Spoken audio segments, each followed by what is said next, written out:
Mike's dead. Oh my gosh. That's terrible. What terrible production chops. Let me just, while I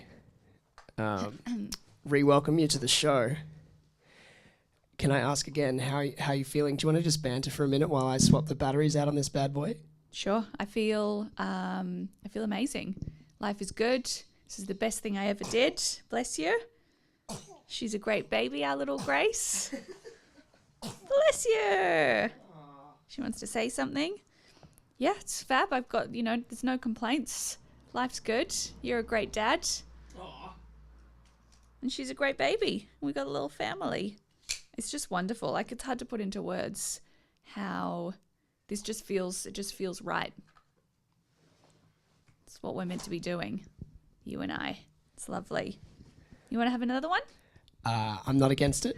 I'm not against it. Should we have another one? After that slight technical hitch, welcome back. Thanks. To the chat. I'm Papa Fire. This is Papa Fire Works It Out. Slight name change for all the, handful of people who have watched previous shows. I thought the previous title of this show was How Art Works, and I thought that was a bit limiting because I wanted to be able to discuss stuff like this, the ultimate creative act, which somehow doesn't come under the rubric of art. And I want to discuss it with my beloved. So here we are. Title change and all. Title change and all. So 9 weeks ago, you gave birth. Yeah. I was there. Yep. It was probably the most impressive physical feat I've ever witnessed. What is that? You were pregnant for 9 months and building up to it and leading up to it and very engaged in sort of thinking about it and how you wanted it to go.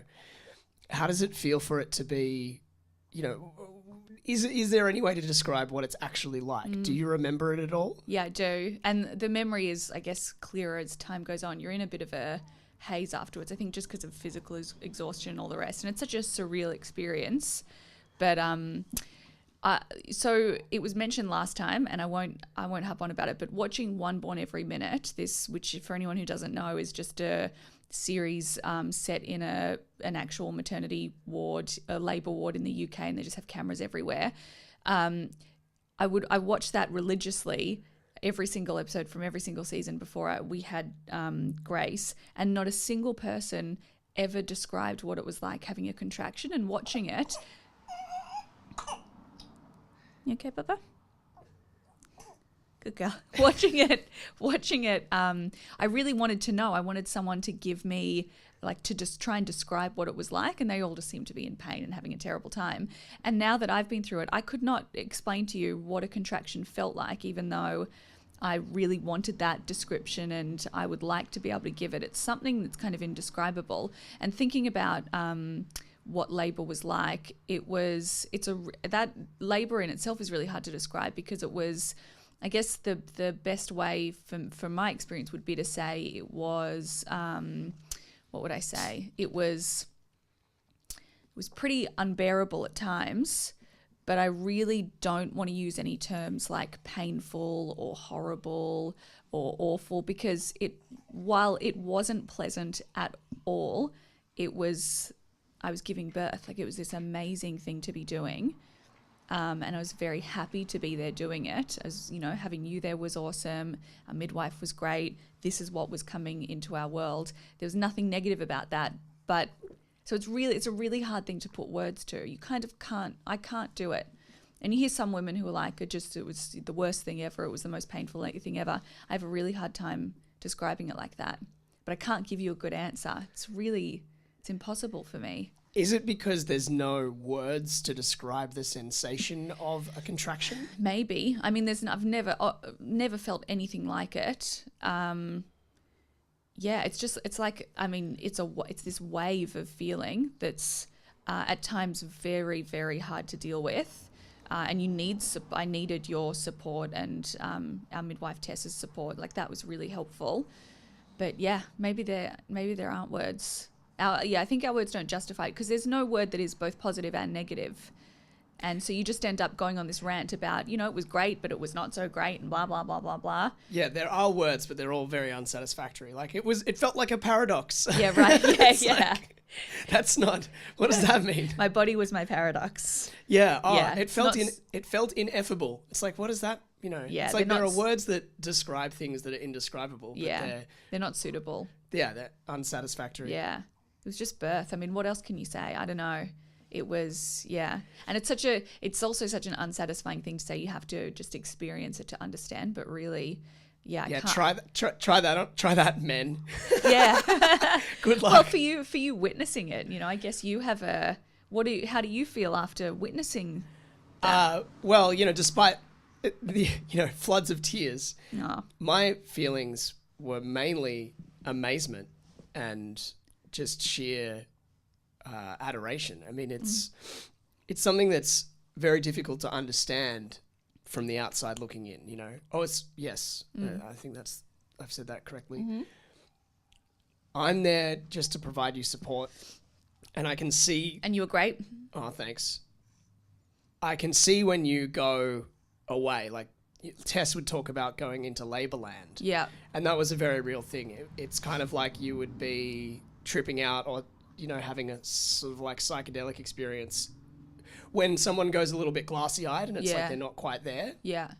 which you might be familiar with from your nursing work. I think it's probably a coping mechanism. Absolutely. As well. It's just, it overwhelms you what's happening. And for me, thinking back on it, there are really specific moments that I remember, but knowing that it was 10 hours from go to woe when things were really happening, it doesn't feel like 10 hours. I don't remember 10 hours worth of activity. I remember specific moments, which is probably where I came back into reality.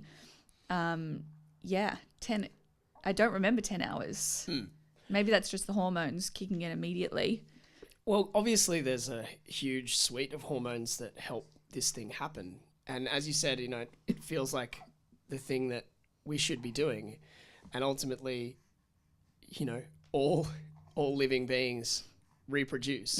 And that's our biggest drive. And I've reflected a lot on the things that drive human sexuality, particularly male sexuality, like our obsession with boobs and butts, and realizing when you see birth being given and then breastfeeding happening immediately afterwards, it's like, oh, those things that I've been obsessed with or that we are obsessed with collectively as a male culture aren't for us. Yeah. Like it's like we retrospectively are justifying our desire for boobs and butts, like because we have this raw genetic drive to, you know, for like, oh wow, reproduction. Nourishment for our progeny, Yeah. and like birth canal for our offspring. Yeah. But no one consciously thinks that. And then when you see it happen, you're like, okay, I feel like it's not like you've been duped, like, because it's it's a good trade-off, I think. But that stuff isn't really for us. Like, it actually serves the purpose of reproduction, and that's what it's for. But horny young dudes, like, actually a baby is not you know, there are dudes out there that like want children and good on them, but generally speaking, but consciously, like, a dude in a club looking at some cleavage is not they thinking just want some about hot TNA action. And good for them. Yeah, that's right. It's fine as long as your children are in fact intentional. I think that's a good idea. Well, yeah, you don't want to sit here. I think we spoke about this last time, but it's not like everybody should have kids. You know, it's why we're here and blah, blah, blah. Of course, some people don't want kids, and I don't want them to have kids if they don't want them. But for us, this just feels, it's so wonderful. It feels so right. Absolutely. I can't believe that we made a human. And it's such a thing that every new parent says, you know, it's so surreal and wonderful. It really, really is. It's just amazing. Yeah. And things like, you know, she's exclusively breastfeeding for babies, generally exclusively breastfeed for 6 months. So just stuff like that, like all of her nourishment and her growing is just coming from my boobs. Like, it's crazy. Yeah, it's wild. It's crazy. And also, not only would I say, you know, parenthood should absolutely not be compulsory. Yeah. And ideally it should be intentional. Yeah. I think that's undoubtedly like the best way that it can and should happen. By the same token, truly understanding what it took to give you life, you understand much better if you have a child. Yeah. I think there's really no way to truly appreciate what your parents did for you without having this experience, because you know intellectually that you were a baby and that you do all the things that babies did. So it's like, okay, so I was a baby, therefore I pooped and farted and vomited and, you know, cried randomly and, you know, sucked on my mum's boobs for ages. Yeah. Like all of those things, you know, intellectually, if someone asked you, did that happen? You'd be like, yeah, of course that happened. But when you have a child, you're like, oh, this is what it actually means for that. You know, this is what a baby actually does. And you're a child, like you're a tiny baby. You don't remember. Deliberately, it seems like this entire kind of experience seems very not deterministic or fatalistic, but it feels like we're, you know, being guided by these forces that are just super, super ancient. Yeah. Like millennia, millions of years old. Yeah. Into the floods of chemicals that make you love your kid. You know, it's like, I love her, and I know that I don't really have a choice, and I feel sorry for people whose chemicals misfire and they don't. Yeah. You know? Yeah. And so that real appreciation that I have for my mum and what she did for me is only possible now. And she was saying that to me decades ago. Like, you'll understand when you have a baby, what, you know, like what I've done for you and what we've done for you. And I'd be like, shut up, Mum, and slam my door and, you know, be like a adolescent little trash man. and that's the thing. I think that parents are fated to feel karmically. You know, you can be a great parent and your kids are going to rebel in some sense. And We'll see. And it feels like what goes around comes around to some degree. I'm just very aware, and you know, of course, again, on an intellectual level, you're aware of this stuff, but I'm very aware now of just the vulnerability of babies. Mm-hmm. Just like they are these little leeches, like these little nipple leeches that they can't do anything without you. And they will, you know, they're such vulnerable little humans that rely on you for everything. And it's such a joy to be providing for them and to look after them. But I am very aware of the vulnerability of a tiny human. Hey, Bibby? Of course. So the other thing that I wanted to chat to you about was how it felt to actually... Sorry. No need to apologize. How it felt to actually successfully execute your birth plan, basically. You know, it was just you went into it intending to... Sorry. That's fine. You went into it intending to not have any pain intervention. Yeah. And that's basically... Yeah. I did it. Yeah, so again, that's completely nuts. Seeing you labour for 10 hours, deliver a child without so much as a Panadol was, again, insane, because that whole journey is so intense. And again, I share with you the difficulty of describing it, because, you know, I don't want to say it was horrible, because it wasn't. It was like, it was astonishing. Like, that's the word that I would use. It was like majestic. It was incredible. But, yeah, it clearly was intense and it clearly was difficult. Like, you know, easy and like laid back is not a word that I would use either. Yeah. It was really you know, an achievement, like a really, it's again the most impressive feat that I do feel very seen. Proud of myself that I did that, because, you know. You should be, I think. Thanks. And I keep reflecting on the fact that after you gave birth and we'd come home from the hospital Tuesday afternoon, my folks came over to, you know, see their granddaughter, and we had some wine, and you had the first drink that you'd had. Oh my God, it was so good. You had the first drink that you'd had in 9 months. And I'd had a few glasses, obviously, and then the next morning I was feeling like a little bit dusty because I hadn't been drinking that much. And the next morning I had like a little hangover, and so I had 2 Panadol, and I was reflecting on the fact that that was more pain-killing the following morning because of glasses of wine celebrating the birth of our daughter than you'd had during the actual process of birthing her. Yeah. Well, there were... So Thank you. Oh. So there were a couple of moments that I remember. There potentially were more, but there were a couple of moments I remember during labour where I really was struggling, and I just needed to talk about it because my plan. My plan was, this is our life now. Yeah. My plan was to maybe have Panadol, to maybe have gas and air, and maybe to have like some kind of a subcut or IM injection, like I don't know what they give, morphine or whatever, as the max. The last thing I wanted was an epidural. I definitely didn't want a C-section. And of course things are inevitable, but lucky for me and us, everything went really well. I laboured, my body did everything that it was meant to be doing. And I think I was really in the right headspace to do it. It wasn't scary. And I think for a lot of women, they're not prepared, and it just gets to this point where they think, this is too painful and too scary. Whereas just having it ingrained and thinking a lot beforehand and having you there to remind me of these things, just everything's normal, what's happening is meant to be happening, we're about to meet the baby that we've made. Just like reminding yourself of that makes it all easier to deal with. So, sorry to interrupt. No, but there were a couple of times during labour where I really was struggling, and I said to Tess, our midwife, the first time, I was like, I know this is the dumbest thing to ask you, but I'm having a really hard time coping at the moment, and I'm just again, I know it's super dumb, but can you give me any kind of ballpark on how much longer this is going to go on for? And she was like, of course I can't do that. I was like, I know. But she suggested that, check how much I dilated.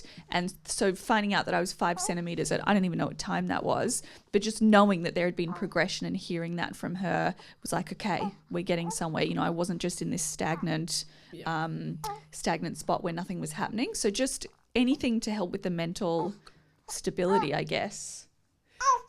Yeah, Pippi. Or that idea that things are moving are moving as they should as they're meant to be. Yeah. Hang on 1 second. No, of course, take your time. So, if you're listening to this podcast later, obviously there's a little bit of a booby break, and we're going to try and shield the nipple from the YouTube. Just watching the screen. Yeah, that's okay. I mean, it's the last thing I care about, but I'm not sure I want the whole internet to see. No, I mean it's. I'd actually be more concerned about the YouTube censorship vibe. Free the nipple. Yeah, that's right. So it's just we're nipple, discussing motherhood, and you're currently breastfeeding our 9-week-old, which is amazing. The thing that I wanted to chat about is how you found your own source of kind of positive role models, because culturally, childbirth is portrayed as like super scary, incredibly painful. Yeah. Ultra horrible. Yeah. And as a result, it seems like a lot of women opt for, and again, no judgment, but, do things like opt for C-sections or demand epidurals early because they fear the pain, that kind of stuff.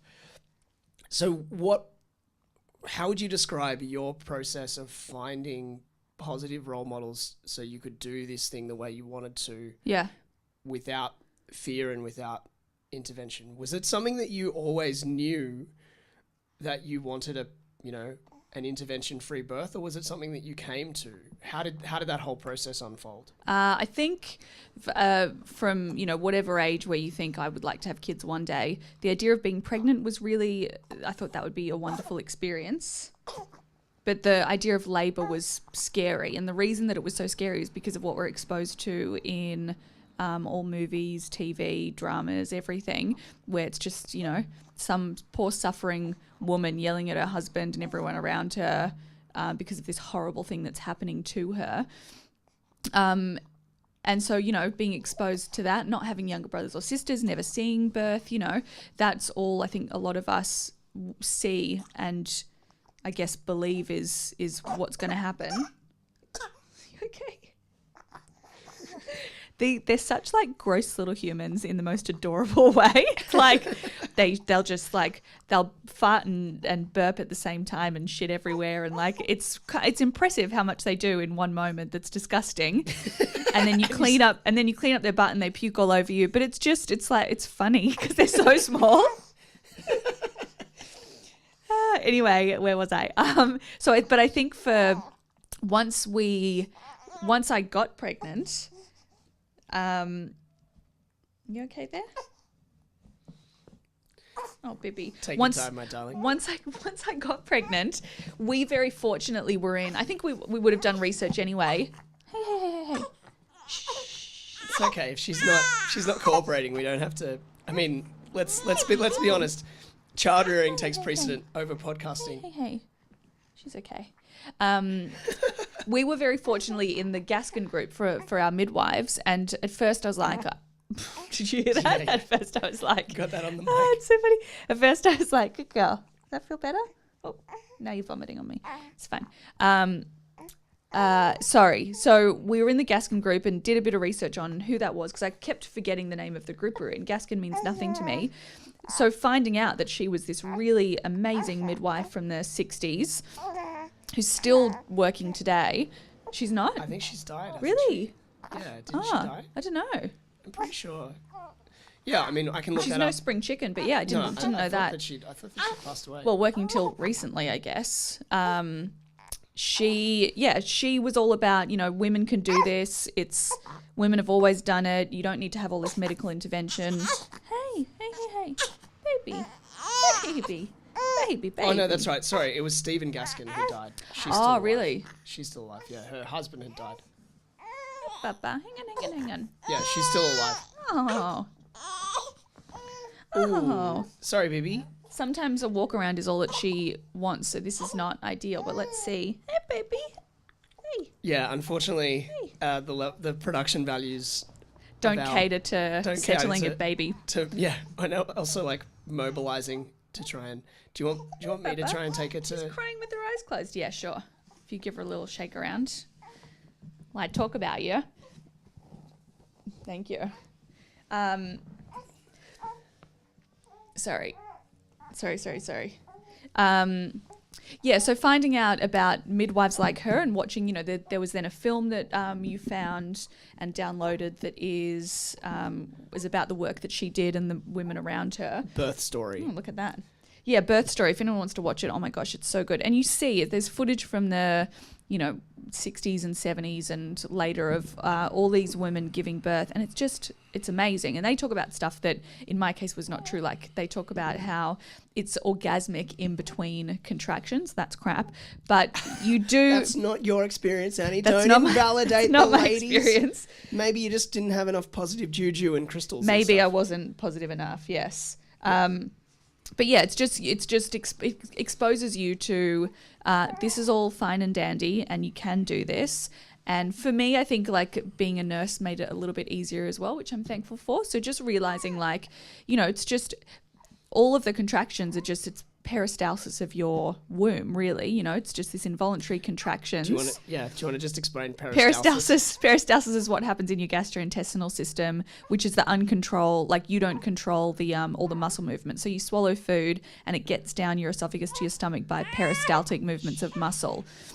And you don't consciously think, I need this food to go down. It just does it on its own. And same in all of your bowel. It's just like muscle movement all the way down from entry to exit. And that's really, in my head, I was like, that's what's happening with every contraction. And it is. It's the muscles trying to push this human out of you. So knowing that, it's not, oh my God, scary pain. This is how this baby is going to come into this world. This is necessary. You just then are not thinking, oh my God, ow. You're thinking, okay, just get through this. And then you really come back to reality in between contractions. Even Tess was saying, she was like, oh, you're just talking like nothing's happening. Because you have this contraction, but once it's over, it's the period in between is just like, it's like nothing's happening. It's like, all right, I'm a bit parched. Can I please have some coconut water? And then you feel it building and it's coming on again. And then you have another contraction and that goes on for however many hours it goes on for. But for me also I found watching One Born Every Minute very, very helpful. at the time, and I still stand by that now. Because and a lot of people who hear that I watched that show and know of it are like, oh my God, wasn't that awful to watch? Because you're just seeing often not very good birth experiences, and women are just, in beds on their back, and not ideal stuff for your body to be giving birth. But for me, there's so much stuff in there, like, these teenagers who are having babies and they're not prepared mentally, and, their partner's in prison or whatever. And you see the negative things that are happening for them.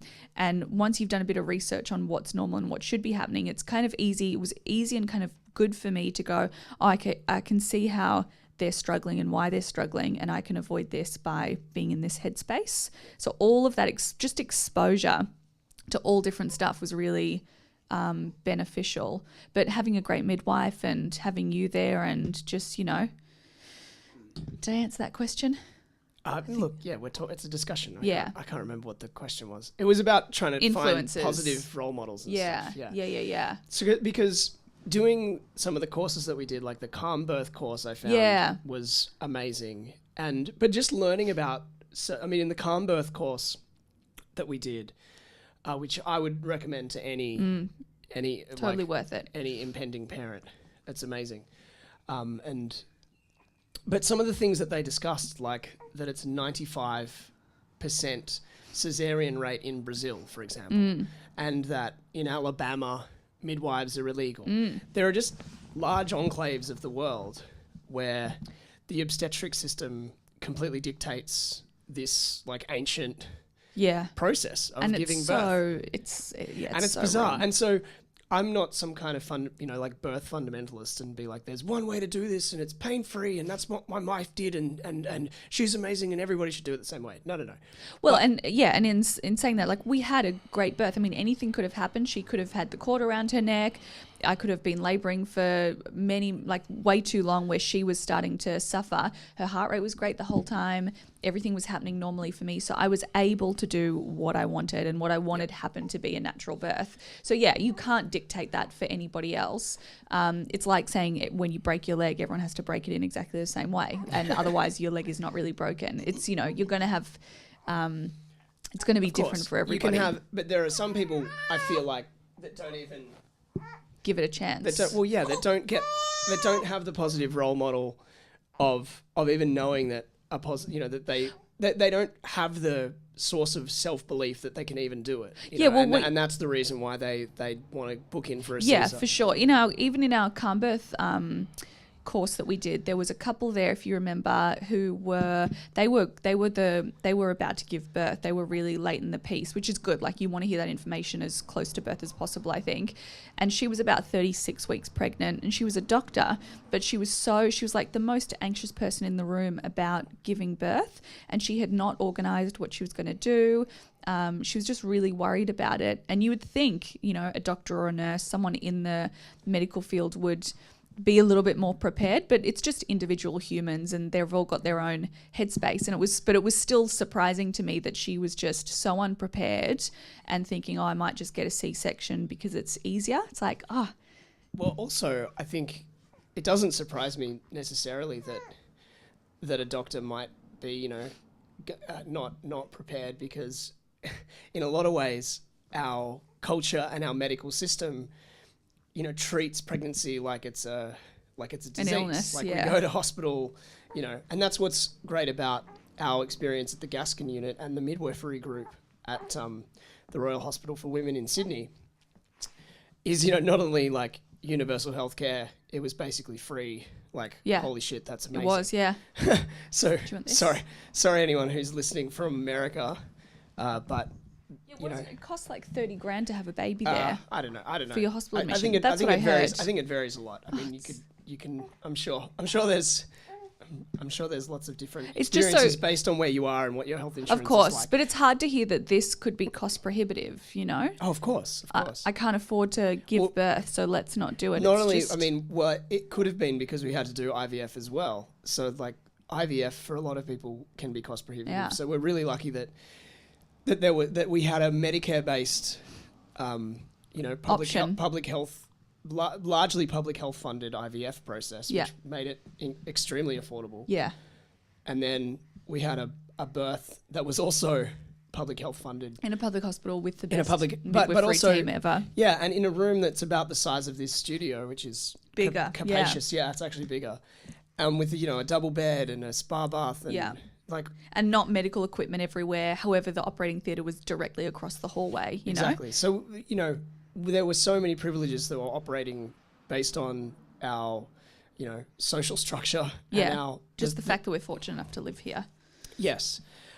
And so with all of that said, a lot of things went right, before the birth, and you're prepared for the full spectrum of possibilities afterwards. And during, and it was not like the sort of thing where if things weren't going well, you were going to refuse. Of course, yeah. Any escalation or refuse a C-section if that was what was medically necessary. And the feedback was great, like especially towards the end, Tess was checking with, I don't know, some kind of Doppler thing, like they checked the heart rate of the baby, and her heart rate was great the whole time. And so getting that feedback was, okay, she's fine, so we can just keep doing what we're doing. If there had been any inkling that she was struggling or it was getting too difficult for me, then you just do what you need to do, because you just need healthy mum and baby at the end of it.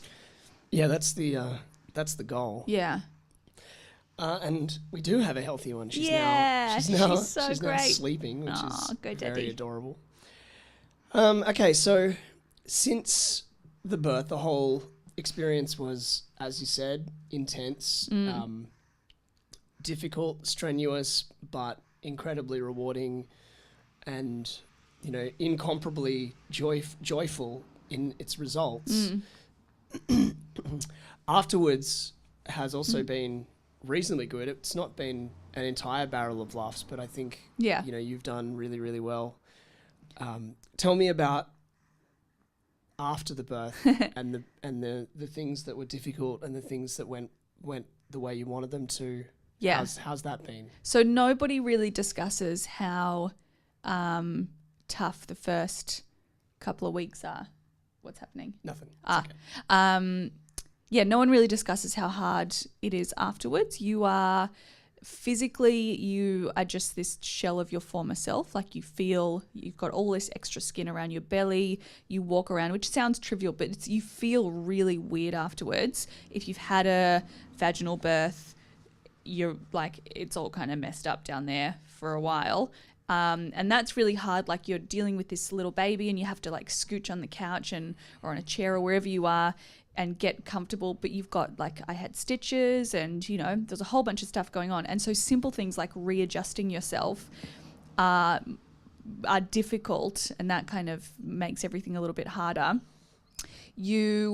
I had some periods, not for like full days, but there were a couple of one afternoon in particular where you're just in tears. And I knew at the time, it was like, I know that this is normal, I know that this is hormones, but I cannot stop crying. And it wasn't like I didn't want to be around her. I was very happy to have her the whole time. There was none of that kind of, I wouldn't even call it post-baby blues. It just was like a hormonal rush. I mean, I don't know. But you're so exhausted. I remember when your parents were over, so we gave, she was born Tuesday morning. We went home Tuesday afternoon. Your folks came over a couple of hours later. And I was like walking around the house like a penguin, to go answer the door, and then trying to hold myself up on the table to kind of stay awake. You're just such a wreck, physically and mentally. Because, you've been up all night. For most women go into labor at nighttime, and you're up all night doing this thing that you're doing. And it's not like you have partied all night, which we've done a bunch of times, and you go home, sleep it off, order some takeaway and just relax. You come home and you're looking after this human immediately. And so, it takes a long time for that kind of, for you to get over that hangover of birth, I guess. So in the days afterwards, the one thing that I got really hung up on, unfortunately, is they give you a chunk of paperwork and you get the blue book when you come home with the baby. And one of the things that I read in the handouts from the midwives was it's about how much they should be eliminating every day. So how many like wet nappies and dirty nappies? And of course, as the days go on, it incrementally increases. So like day 6, they should have 6 to 8 wet nappies or whatever it is, and dirty nappies.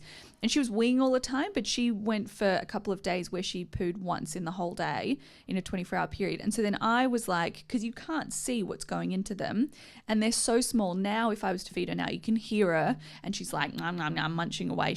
And there's milk spilling everywhere. She's a messy little monster. So obviously she's getting stuff, but when they're brand new, I found it really hard. I was worried about her not going to the, like, having dirty nappies.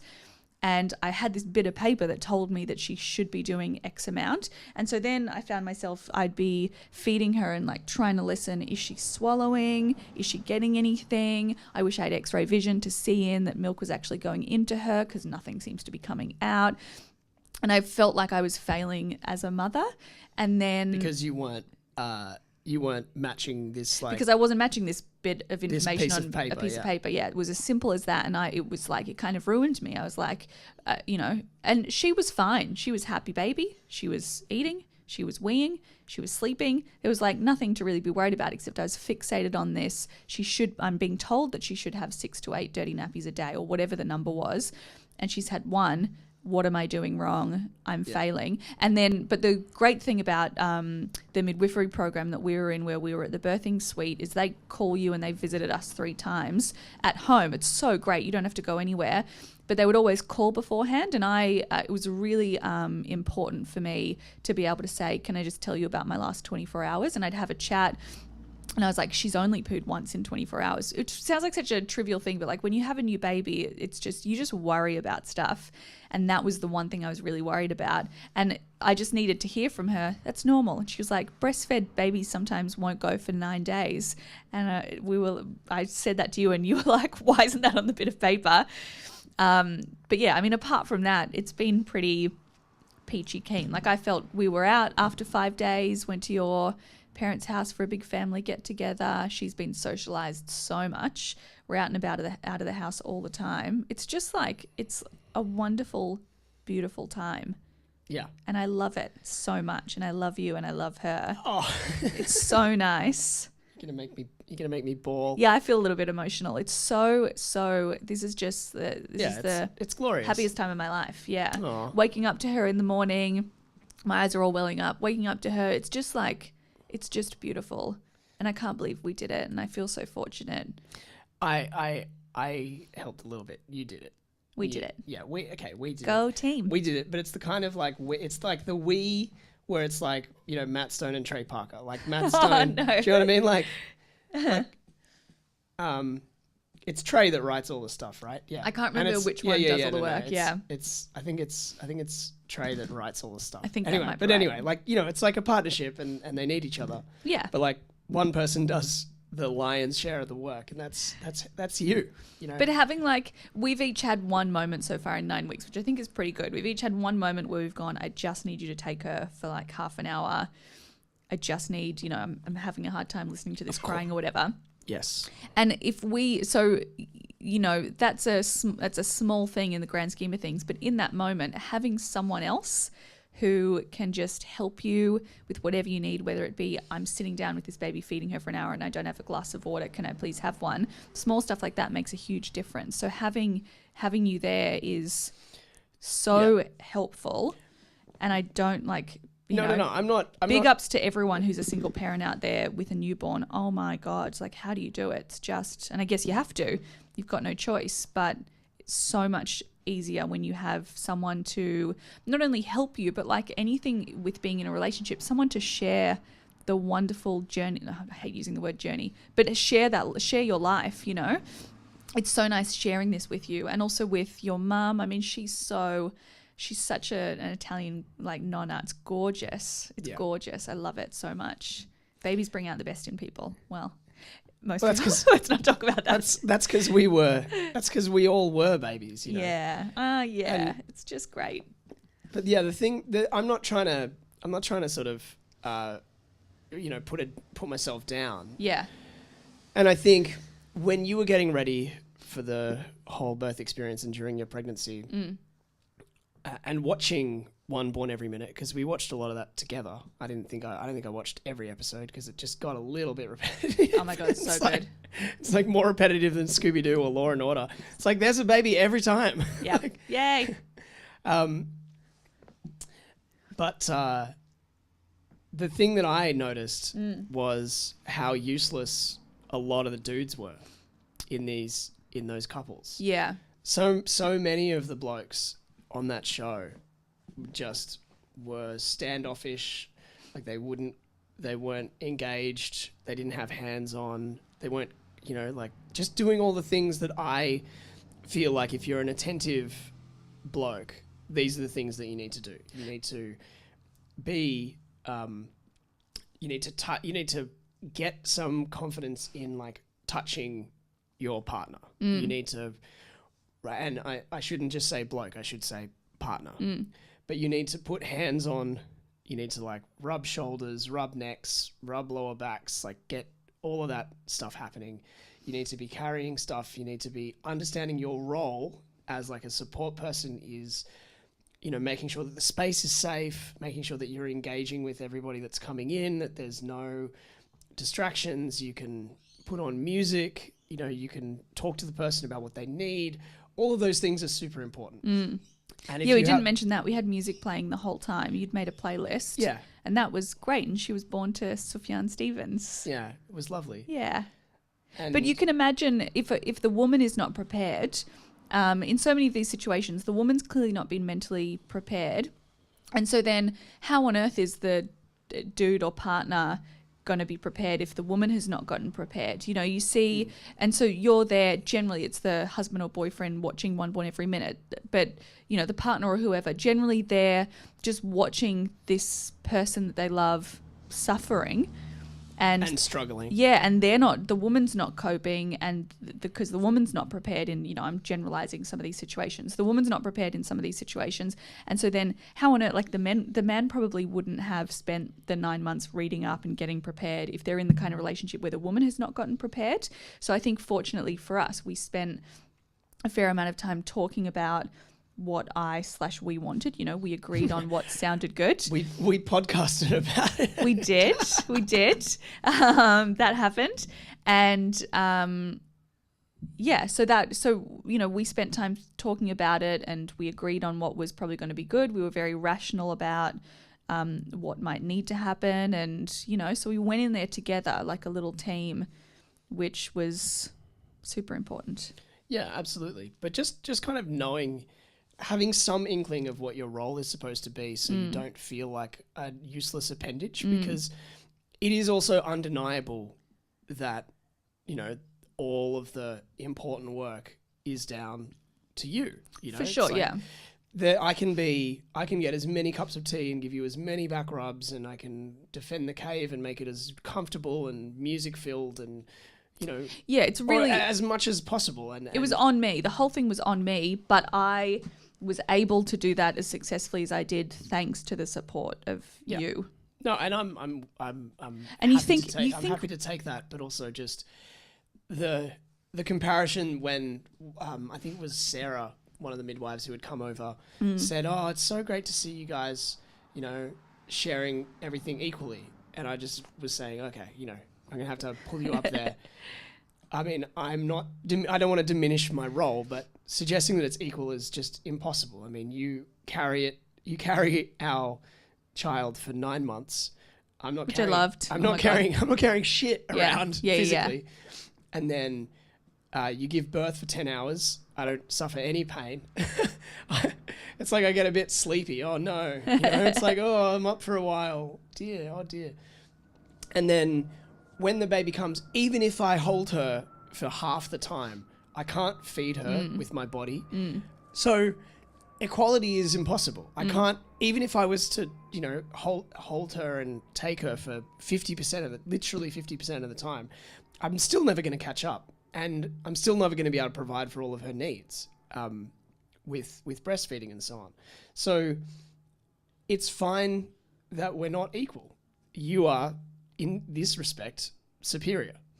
like far and above in terms of... I'm necessary. Yes, much more necessary. And I am relatively expendable because heaven forfend if something was to happen to me. Maybe expendable to her, not to me. And also, as she gets, I know. You'd find another dude. You'd find another dude.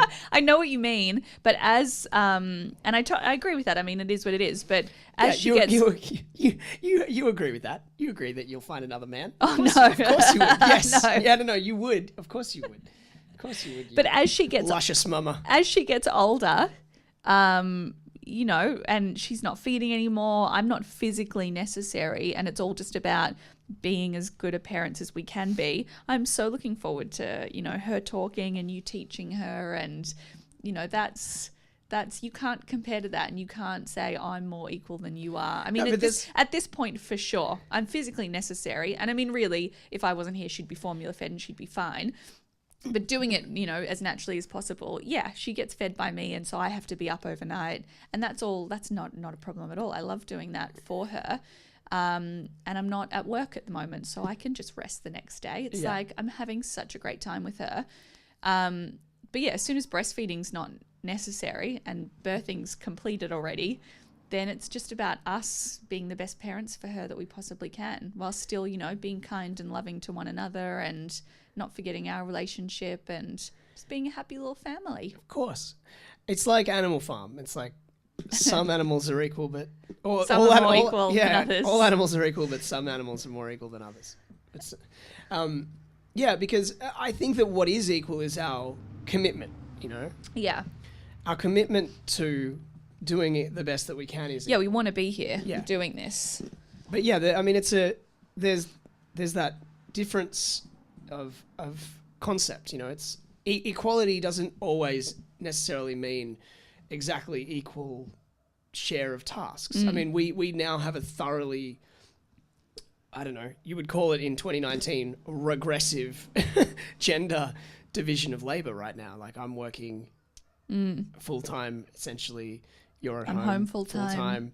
Yeah. And it's working beautifully. I mean, luckily I have enough flexibility with my work situation that I'm coming home earlier in the afternoons by starting much, much earlier in the morning, getting up at 5:30. But it's still, that's not a breeze. Yeah. Like waking up at 5:30 in the morning.